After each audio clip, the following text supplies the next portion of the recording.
오늘 우리가 함께 읽으실 하나님의 말씀은 시편 1편 1절에서 6절입니다. 우리 한 절씩 같이 교독하시도록 하겠습니다. 복 있는 사람은 악인들의 궤를 따르지 아니하며 죄인들의 길에 서지 아니하며 오만한 자들의 자리에 앉지 아니하고 그의 율법을 즐거워하여 그의 율법을 주야로 묵상하는도다. 그는 시냇가에 심은 나무가 철을 따라 열매를 맺으며 그 잎사귀가 마르지 아니함 같으니 그가 하는 모든 일이 다 형통하리로다. 그들은 그렇지 아니하며 오직 바람에 나는 겨와 같도다. 그러므로 악인들은 심판을 견디지 못하며 죄인들이 의인들의 모임에 들지 못하리로다. 무릇 의인들의 길은 여호와께서 인정하시나 악인들의 길은 망하리로다. 아멘. 여러분, 우리 공동체가 여미 바이블을 통해 한 2주 전부터 시편을 함께 읽고 있습니다. 여러분 잘 읽고 계신가요? 네. 저는 개인적으로 시편이 참 설교하기가 쉽지 않은 책이라고 생각을 합니다. 물론 성경 66권 어느 하나도 가볍게 해석하고 설교할 수 있는 것은 아니지만 특별히 시편은 그 내용을 해석해서 설교의 자리에서 같이 나누는 것이 참 어렵다라고 생각이 할 때가 있습니다. 시편을 한마디로 정의한다면 저는 참 아름답다라는 표현을 쓰고 싶습니다. 전능하신 하나님을 높여드리는 그런 아름다운 찬양들이 우리 시편에 담겨 있죠. 물론 시편 150편의 시 모두가 하나님을 직접적으로 찬양하는 시들은 아닙니다. 그 가운데는 인간의 깊은 절망과 그리고 탄식이 담긴 슬픔의 노래들도 있습니다.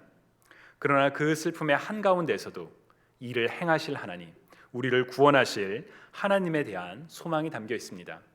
그래서 시편은 참 아름답습니다. 문제는 그 아름다운 찬양과 눈물을 통해 우리가 어떻게 하나님을 발견하고 그 하나님에 대해서 어떻게 잘 이야기를 나눌 수 있을지 감이 오지 않을 때가 참 많습니다. 그래서 시편은 저는 개인적으로 설교하기가 참 어려운 책이라고 생각합니다. 그렇지 않아도 시편의 설교가 어렵다라고 생각하고 있는데 제가 이번 주에 읽은 책 하나로 인해서 저의 설교 고민이 사실 참 많이 깊었습니다. 제가 읽은 책은 여러분 스크린 잘 안 보이시죠? 한국교회가 잘못 알고 있는 101가지 성경 이야기라는 책입니다. 혹시 읽어보신 적이 있으신가요? 한국교회가 잘못 알고 있는 101가지 성경 이야기.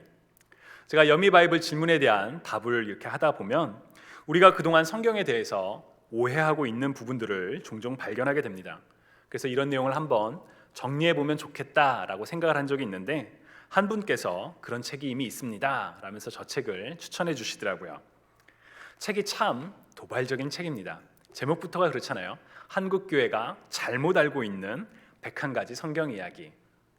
책의 초반부터 저자는 한국교회의 많은 설교자들이 성경 내용의 사실 여부와는 상관없이 혹은 그 예화의 진실 여부와는 상관없이 은혜라는 목적에 맞춰져 그런 끼워진 예화를 사용하고 성경의 의미와 맥락까지 왜곡해서 감동 혹은 은혜라고 불리는 그런 은혜로운 설교를 전달하려고 한다라고 굉장히 날석에 비판하기 때문입니다. 그러면서 책 초반부터 거짓 진리에 기반한 은혜는 진짜 은혜가 아니다라고 선언을 합니다. 참 날카롭죠, 표현이. 거짓 진리에 기반한 은혜는 진짜 은혜가 아니다. 성경의 해석이 좀 틀려도 그래도 중간중간 좋은 말들이 있으면 그런 말들 들을 수 있고 그 가운데서도 하나님께서 나에게 하시는 말씀을 들으면 되는 거 아니야? 라고 생각하는 분들도 많은 상황에서 참 거짓 진리에 기반한 은혜가 진짜가 아니다라는 그 말은 마치 모난 돌처럼 혹은 날이 선 검처럼 느껴지기도 합니다. 개인적으로도 저자가 저 책을 통해서 하고 있는 그런 많은 이야기들이 100% 공감이 되지는 않습니다. 그러나 저자가 이 책을 통해서 말하고자 하는 바는 굉장히 분명합니다. 저자는 성경을 읽고 해석하며 그것을 바탕으로 설교자가 설교를 할 때에는 하나의 목적, 곧 성경을 통해 말씀하시는 하나님을 드러내고 하나님께서 인간을 구원하시는 과정, 곧 창조, 타락, 그리고 구속으로 이어지는 구속사적인 관점에서 행해야 한다라고 주장을 합니다. 즉 성경을 통해서 오직 하나님만이 드러나야 한다는 것이지요. 그러나 많은 사람들은 성경을 인문학적으로 혹은 심리학적으로 혹은 도덕적 목적으로 혹은 목회자가 자신의 뜻을 관철하기 위한 식으로 성경을 해석하다 보니까 성경의 그 참된 내용이 제대로 전달되지 못하고 성경이 잘못 읽혀지고 있다라고 저자가 비난을 합니다. 예를 들어 룻의 이야기는 단순히 착한 며느리의 표본으로 보거나 혹은 요나단과 다윗의 이야기를 통하여 좋은 우정으로 해석한다면 그것은 성경을 도덕적인 관점으로만 보는 잘못된 해석이라고 이야기를 합니다. 또한 죽도록 충성하라는 계시록 2장 10절의 말씀을 교회 봉사자들에게 적용하는 것은 목회적인 목적으로 성경 본문을 잘못 해석하는 것이라고 그렇게 이야기를 합니다. 이 책에서 이야기하는 많은 해석들은 우리가 흔히 알던 누군가로부터 한 번쯤 들었던 그런 내용이 참 많습니다. 성경의 맥락에 상관없이 어느 한 부분만 뽑아서 숲을 바라보지 못하고 나무의 하나에만 집중하여 설명하거나 원문의 의미와 다양하게 번역된 차이를 고민하지 않고 그냥 특정 번역 하나로 대충 하는 설교, 심지어 성경에서 그렇게 말하고 있지 않은데도 자기가 하고 싶은 말을 성경에서 이렇게 이야기하고 있다라고 성경 자체를 왜곡해 보려는 설교. 행여나 나 자신도 그런 설교를 행하고 있지는 않았었나 하는 그런 불편한 마음과 화끈거리는 얼굴로 이 책을 읽었습니다. 그래서 이 책을 읽고 나니까 오늘 시편을 나누는 것이 마음으로 더 어려워졌습니다. 사실 제가 시편 1편으로 오늘 여러분들과 수요 예배에서 말씀을 함께 나눠야 하겠다라고 생각을 했을 때는 여러분들과 나누고 싶은 몇 가지 주제들이 있었습니다. 그 중에 몇 가지는 우리 여미 바이블 저희 조에서 조언이 나눠주신 그런 내용들에 기초한 것입니다. 예를 들어 시편 1편 1절을 보면 복 있는 사람은 악인들의 궤를 따르지 아니하고 죄인들의 길에 서지 아니하며 오만한 자의 자리에 앉지 아니합니다 라고 선포하며 시작합니다. 여러분 혹시 이 1절에서 마음에 다가오는 표현이 있으신가요? 저는 복 있는 사람이라는 표현입니다. 마치 마태복음 5장에서 예수님께서 심령이 가난한 자는 복이 있나니 애통하는 자는 복이 있나니 라면서 팔복을 선언하시는 그 모습이 연상이 되며 시편 150편의 바로 그 첫 시작을 복 있는 사람에 대해서 이렇게 하면 복이 있구나 라고 선언하는 것이 아닐까 하는 생각이 들기도 합니다. 그리고 동시에 그렇다면 그 복이란 도대체 무엇일까? 라는 그런 질문도 이어집니다. 그러나 성경의 다른 번역들을 같이 읽고 계신 분이라면 1절에 복 있는 사람에 대한 표현이 조금씩 다르다는 것을 눈치채셨을 것이라 생각합니다. 예를 들어 NRSV 버전에는 Happy are those who do not follow the advice of the wicked 이렇게 시작을 하죠. happy라는 표현을 사용합니다. NLT에는 The joy of those who do not follow 라고 시작을 하죠. joy라는 단어를 사용합니다. 그리고 쉬운 성경에는 행복한 사람은 이라는 표현으로 사용을 합니다. 왜 일부 성경들은 이렇게 happy, joy 혹은 행복이라는 표현을 사용했을까요?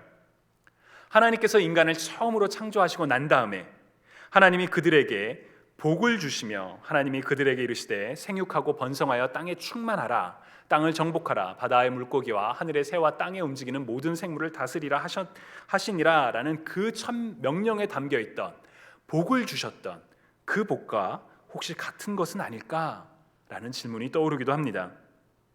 그래서 원문을 한번 찾아봤습니다. 창세기 1장에서 하나님께서 인간에게 복을 내리실 때 하나님께서 아브라함을 불러 내가 너를 복으로 삼겠다, 복을 주겠다라고 말씀하신 그 단어는 바락이라는 단어입니다. 그런데 시편 1편 1절에서 사용된 단어는 에쉐르라는 단어로 happiness 혹은 blessedness를 뜻하는 단어입니다.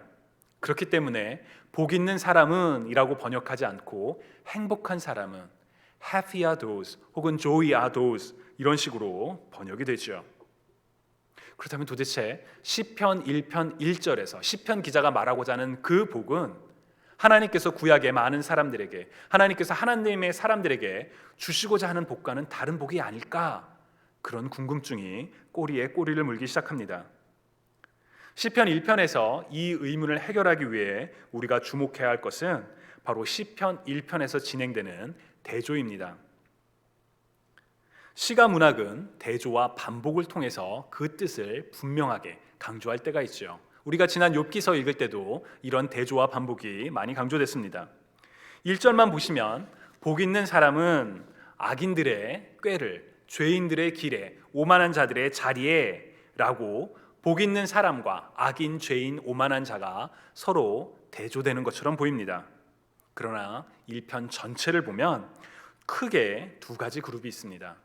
특히나 4절들을 보시면 4절부터 보시면 악인들은 그렇지 아니하며 악인들은 심판을 견디지 못하며 악인들의 길은 망하리로다 라며 악인이라는 단어가 강조가 되죠.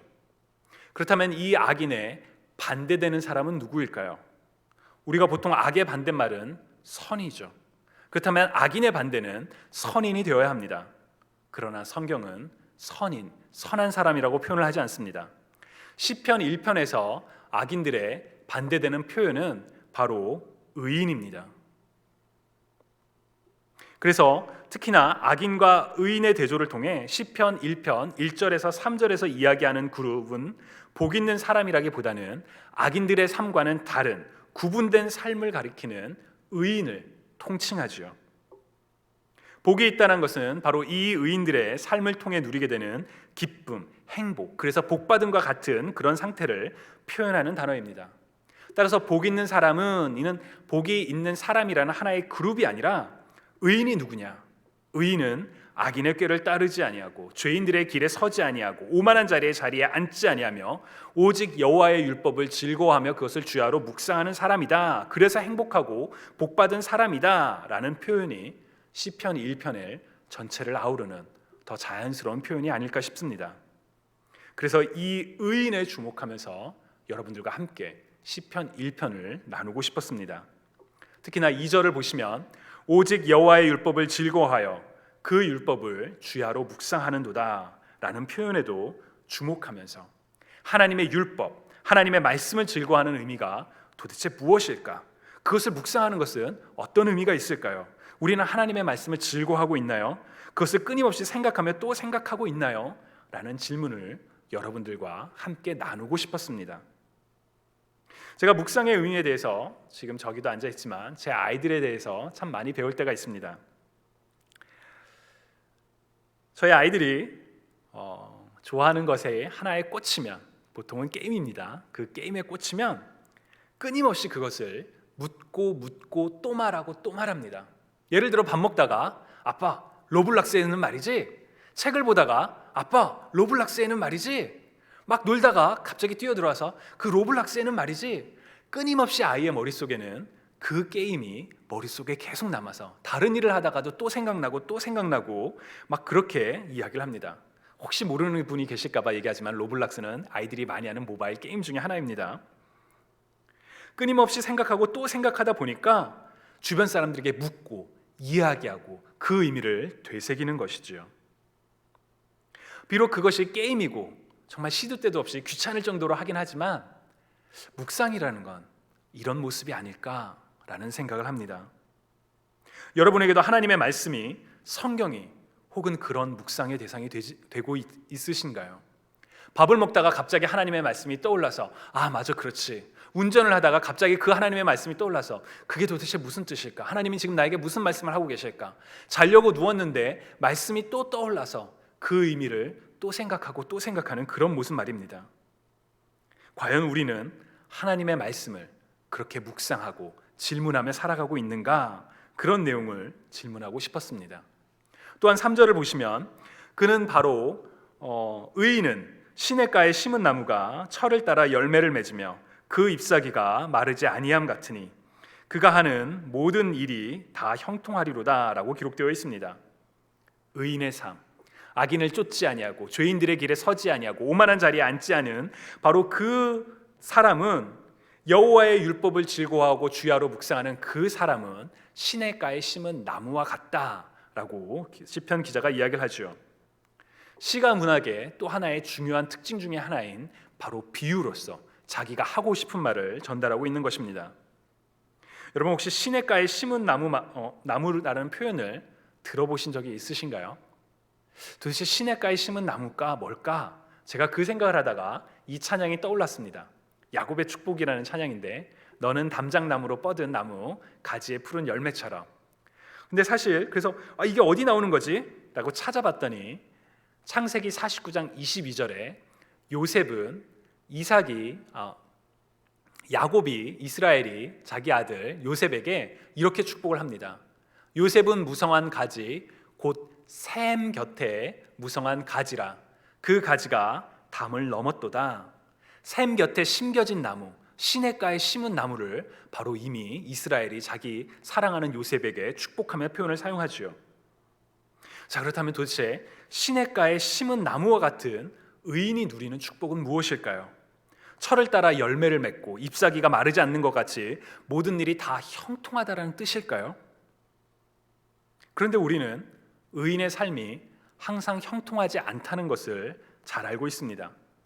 바로 시편을 읽기 전에 바로 직전에 읽었던 욥기에 그 내용이 나오지요. 의인이 본인의 죄와 상관없이 고통당할 수 있다는 것을 욥의 처절한 고통과 절규를 통해서 우리는 확인을 했습니다. 그리고 사실 우리 주변을 둘러봐도 교회를 열심히 다닌다고 해서 모든 일들이 잘 풀리고 고민했던 모든 문제들이 순식간에 다 해결되는 것은 아니라는 것을 보게 되는 경우도 참 많습니다. 그리고 지난 예배 때 케이트 목사님의 설교에서처럼 깨어진 틈을 통하여 그 안에 참된 빛, 사람의 실수와 부족함을 통하여 하나님의 사랑이 새어나가는 것을 볼 때도 있고요. 그렇다면 시냇가에 심은 나무처럼 형통하다라는 것은 도대체 무슨 뜻일까요? 그 의미도 여러분들과 함께 나누고 싶었었습니다.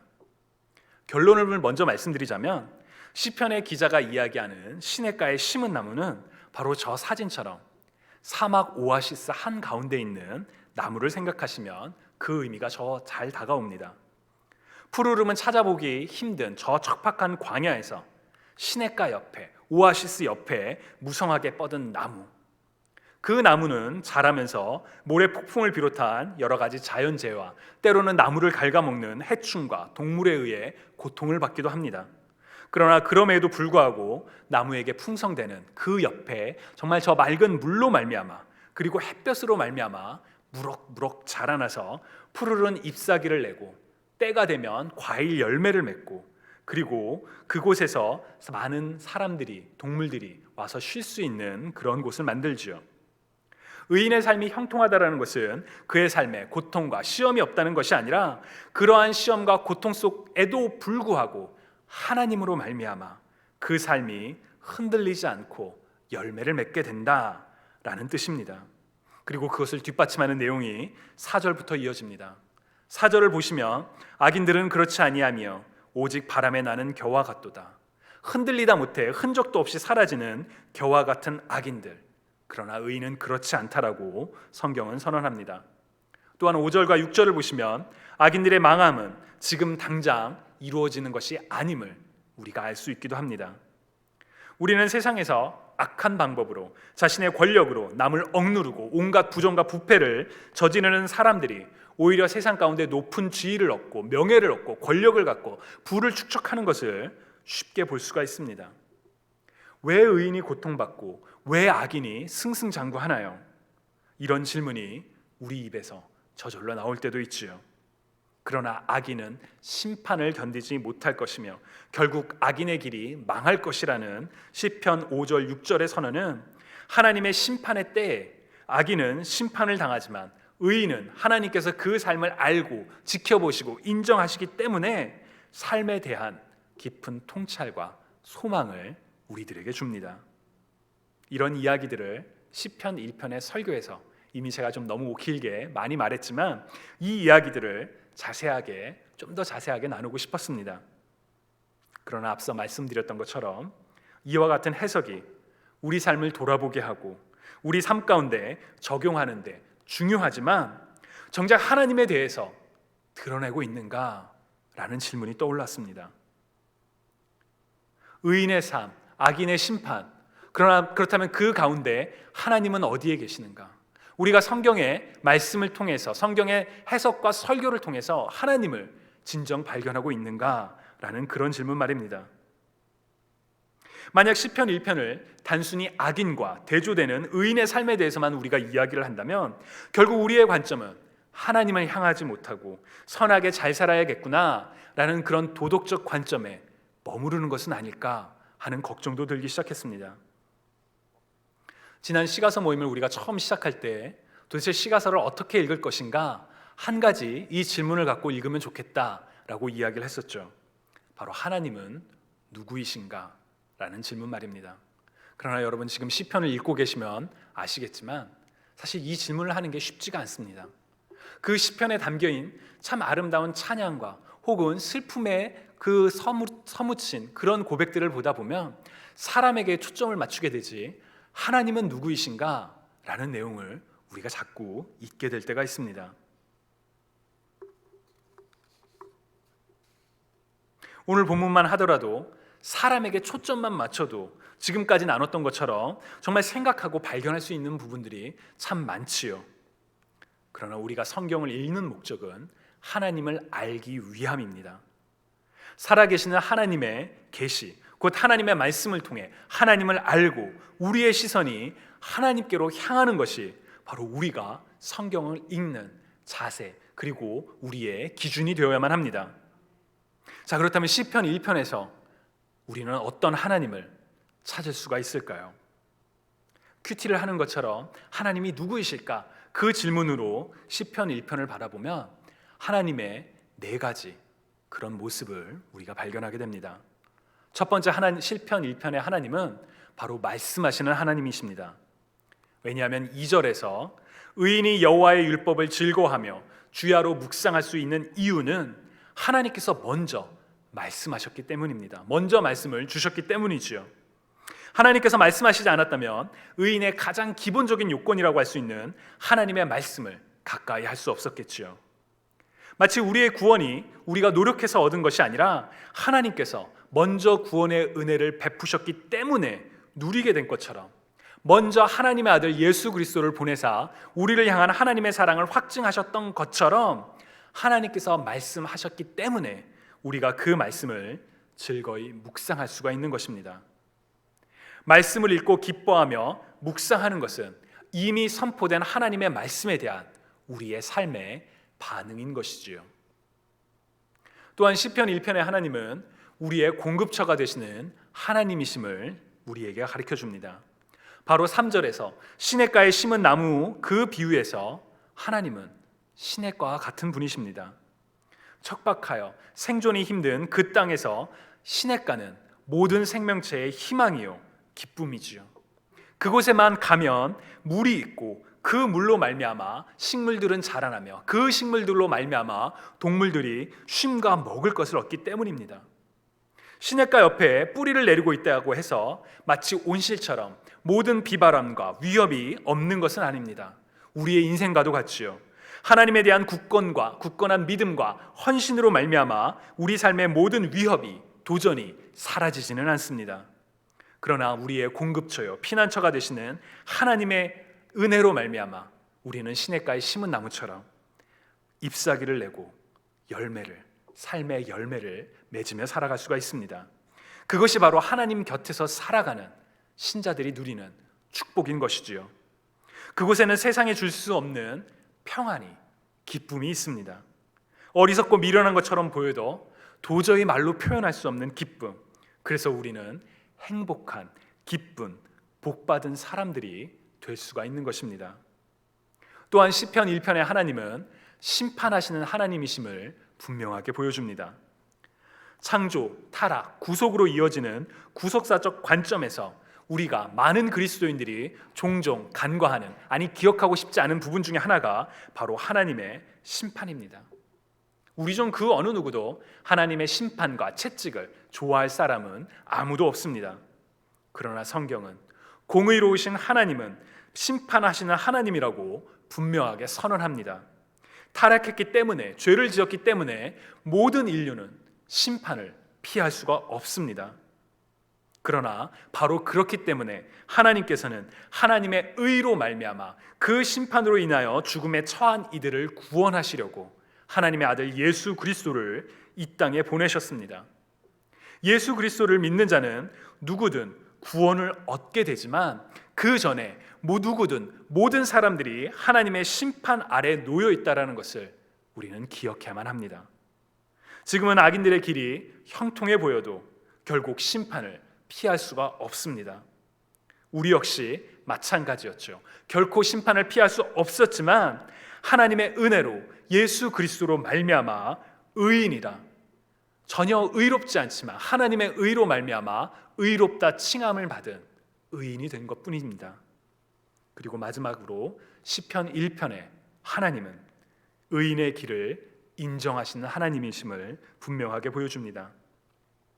이미 여미 바이블 Q&A를 통해서 답변 드렸던 것처럼 인정하다라고 번역된 히브리어는 야다입니다.